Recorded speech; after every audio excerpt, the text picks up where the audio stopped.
Hey there, it's Michael Greenwood. Right, so for this one, I'm going to talk about how to get motivated for your day. So this is a great sequence that I use myself to really get into the day. Right, number one, as soon as you wake up, right, don't look at your phone. Don't look at your phone for at least 1 hour.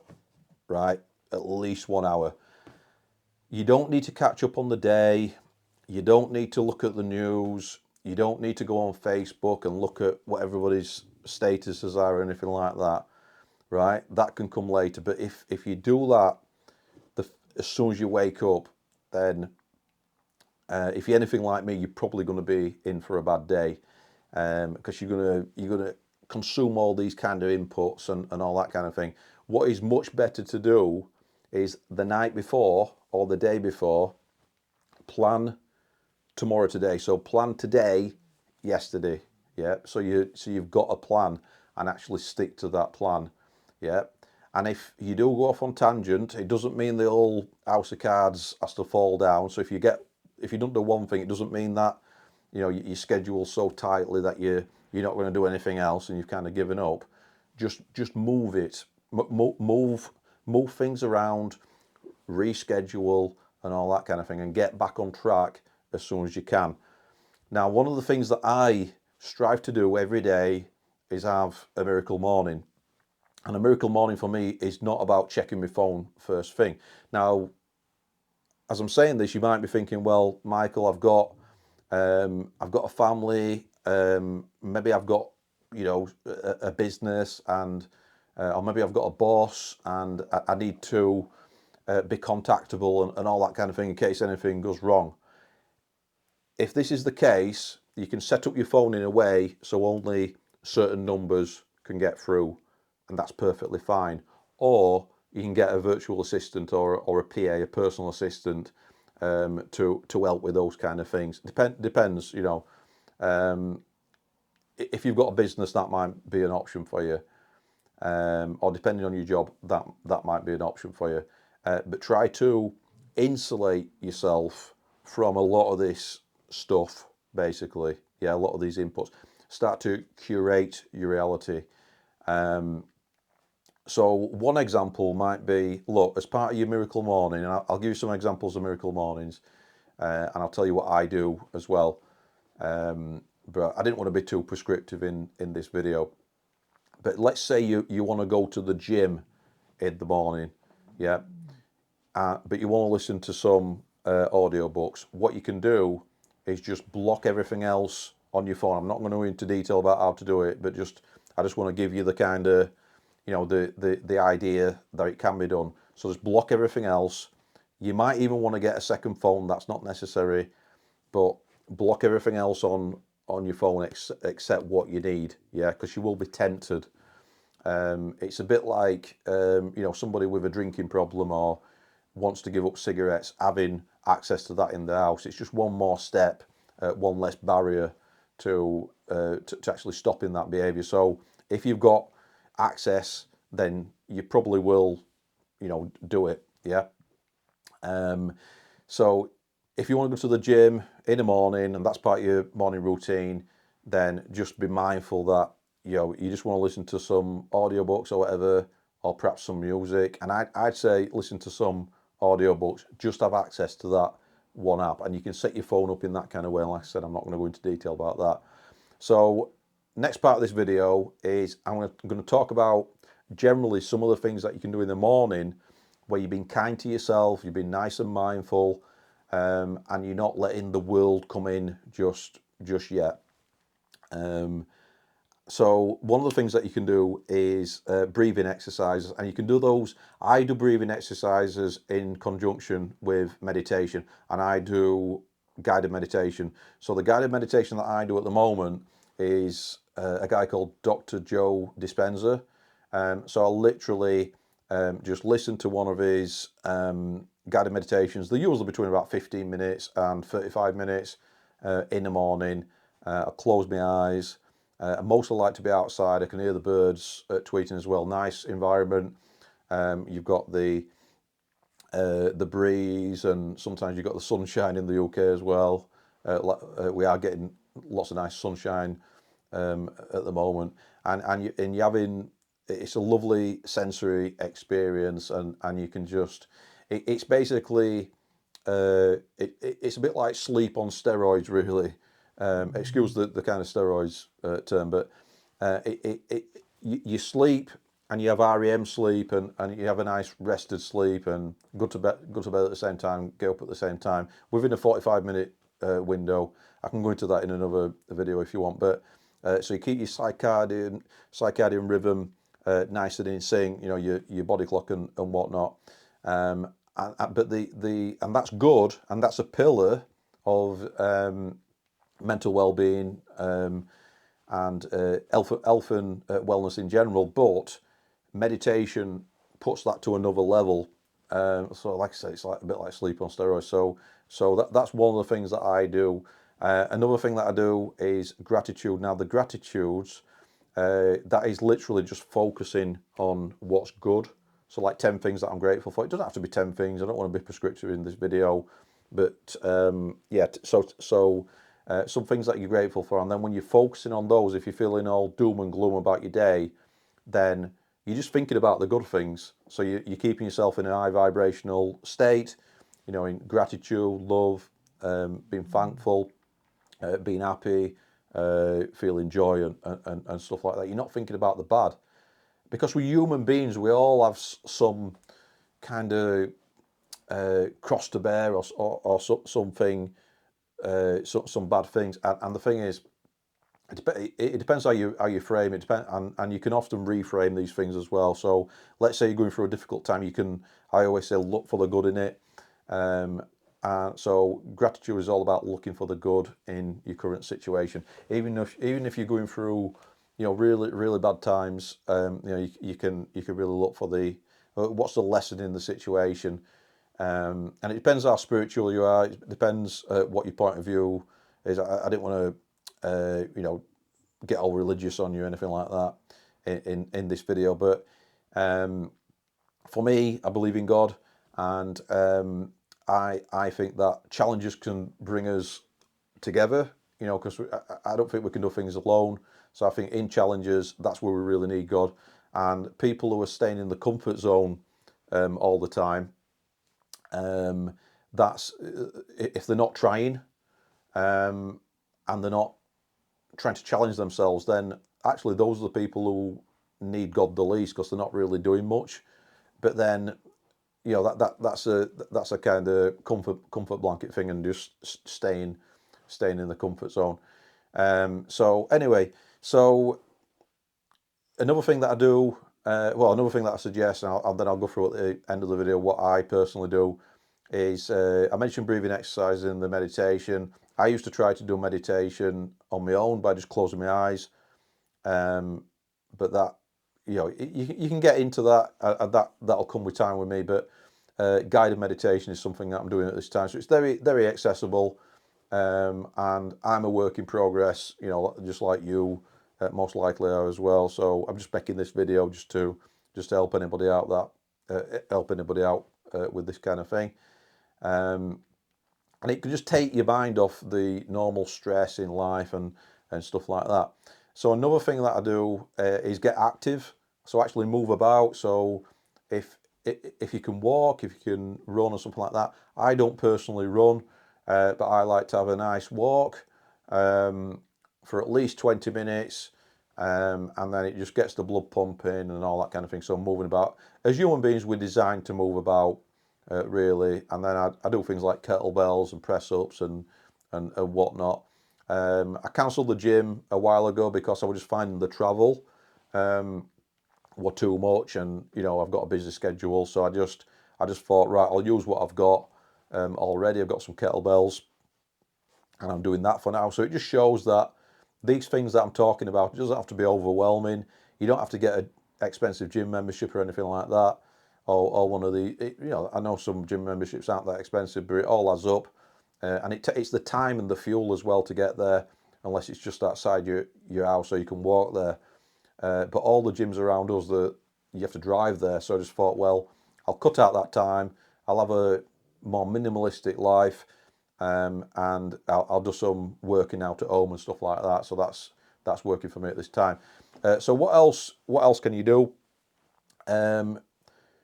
Sometimes I'll be intermittent fasting. I've started to have a nice healthy, not breakfast, but more of like a brunch or maybe a lunchtime, berries and Greek yogurt. So that's what I've been having a lot of the time. So that's been working for me to get some nutrition in. But a lot of the time I've been intermittent fasting. So it depends what you want to do with that. And then another thing is journaling as well. So another thing that I do is journaling, and I like to read in the morning as well. So I like to read, like you probably heard, like reading 10 pages of a book. So I like to read in the morning as well. And in doing these things, and I've got it written down in me planner. So I use this planner. This is Cal Newport's planner.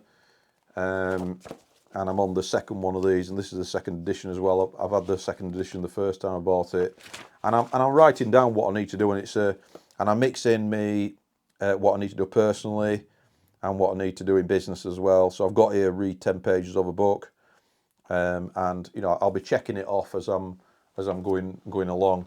So those are some of the things that I suggest. So what do I personally do then out of those things? I actually do all those things.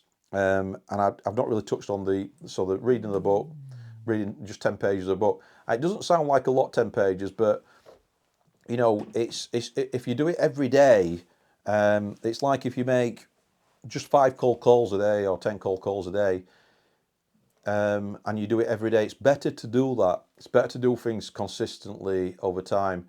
So I do all those. Just to answer the question, I do all those things that I've just mentioned. And those are what work for me from personal experience. But drop a comment in with anything that you do as well, that's supplemental that I might try as well. But those things are really important.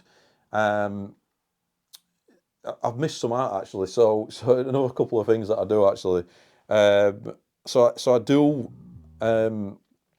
And I've made a video about this before actually. So I asked for guidance for the day, and some of these things are kind of combined. So I've done my gratitude, and then I asked for guidance for the day, and whether you're doing that with God, whether you're doing that with the universe, some higher power or whatever you're doing with that, you kind of just aligning yourself with the energy and the power really. So it's a high vibrational way of thinking, really. So you just the main thing is like just being high vibrations, and if and when something goes wrong, just understand that it's just when you're going through hell, just keep on going is what I say. So don't kind of get caught up in too much in like things like gossip, office politics, and listening to other people's negative self-talk that they're actually articulating and being verbal about, because it'll be going on in their head and then they're bringing it out, and then they're draining people around them and stuff like that. So curate your reality, be careful who you're around, and that's why I don't look at Facebook first thing, because this is the way that I put it. Why would I be more interested in what other people are doing than what I'm doing myself in my life? And because I'm here as a man, I've got a family to look after. I've got responsibilities, so it's very important that I get my own head right in the morning. And then what I tend to find is, and I talk about this a lot actually in some other videos I've done, I talk about energy units. So if you've got, like, let's say an arbitrary figure, you've got 100 energy units to use in a day. If you want to go to the gym in the morning and you're finding it difficult to go to the gym, and you want to make that positive change in your life, you want to be healthy, you want to be fitter, you want to be around more for longer, for many more years to look after your family, and you know, have a better quality of life, and you want to go to the gym and you're struggling to get there, then get your gym clothing ready the night before. Get your trainers there, and then do a bit of visualization as well. So what you can do is the night before you can imagine yourself. You can lay in bed actually, imagining putting your gym clothes on because they're there at the bottom of the bed or wherever you keep them, or I don't know.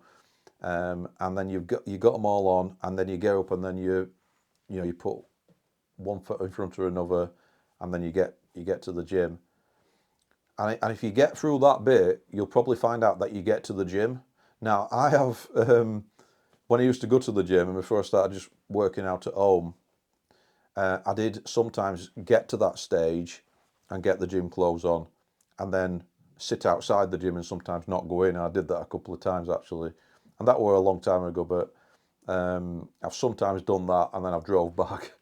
And I've done that and I admit that, and you know, that's crazy, but you know, and I'd already drove there, I'd already got the up and everything and whatever. I don't know. But yeah, those are some of the crazy things that I've done, which I might be oversharing with some of this stuff, but maybe it'll help somebody. So, but yeah, the point is planning and removing barriers for yourself and stuff like that. If you need to get some productive work done, and I would hope that that'd be like every day that you're working, you're getting productive work done, then you might want to do things like dust, declutter, uh, clean your laptop screen, clean your keyboard, make everything so it's inviting to use, so it doesn't feel like it's a chore. Like clean your space, dust, sweep up. Um, when you're going for a walk, you know, you're going for a walk, you leave your house, you're going for a walk, you see some litter, pick it up. You know, you might want to put a plastic glove on your hand or something like that, I don't know, but if you see something, pick it up, your area. I mean, a lot of these things, the start with the individual taking responsibility for the surroundings and stuff like that. So that's something else we can do in the morning. It's like doing a good deed basically, and and putting good into the world really. So yeah, those are some of the things. In fact, all that morning routine. I've talked about the gym. I don't do the gym now, but I might do it at some point. But I just found that I could do enough at home, you know, to justify stopping that gym membership and stuff like that. One of the problems I had with the gym, and I'll share this, is the music. I didn't want the inputs of the music, so that was one of the main reasons actually. There was the travel, I mentioned that, but as I kind of ponder that, a lot of it was the music as well. So I hope that's been useful in some kind of way. Just a bit of an off the cuff video, and yeah. So thank you for watching the video. I really do appreciate it. It means a lot to me. I hope you're getting something out of these videos. If you want me to cover any content which is around this kind of this wheelhouse of knowledge I've got, I suppose, and from my my past experience, then let me know. I mean, I know about marketing, business. We're all on this journey. I don't profess to be an expert in what I've spoken about in this video. I'm just talking about what you could try and what I'm currently doing. I think the main gist of it is that a lot of us are running on autopilot 95% of the time and kind of working to somebody else's plan, even if we don't know it. So my thing is, my perspective, my paradigm, I suppose, is about taking a step back and really, if you can't see the wood for the trees, you don't really know where your time's going. Then you can do things like a time audit. So what am I actually doing? If you're planning to do something in a day and you're not getting it done, then what you're doing, you're procrastinating, you're self-sabotaging. And I'm going to be doing a bunch of videos on tackling these topics really, because I think it's important stuff. We've all got a finite amount of time on this planet, and I think quality of life and getting stuck in and getting out of the comfort zone and expanding and implementing things and having a good life is not about having a bunch of fun necessarily. I think it's about achieving things, and I think it's definitely about experiencing things and traveling and seeing things from different perspectives and stuff like that. When it comes to work, we're living in a capitalistic society, so we need money. So one of the things that I talk about in these videos is the acquisition of wealth, and looking after your family, and especially speaking to the men who watch this. I'm a guy in his 40s. I've worked a lot. I've got responsibilities, and I've got to make a certain amount of money every month. So it's like I'm in the thick of things. I've got to do these things to keep my head right, to be able to do what I do. Own and run a business, so that I don't need to, so that I can make money. I don't need to get a job and stuff like that. So yeah, I'm making these videos in case it does help anybody else, and I hope that it does. So I'll see you next time. Like, comment, share, subscribe, and take care for now.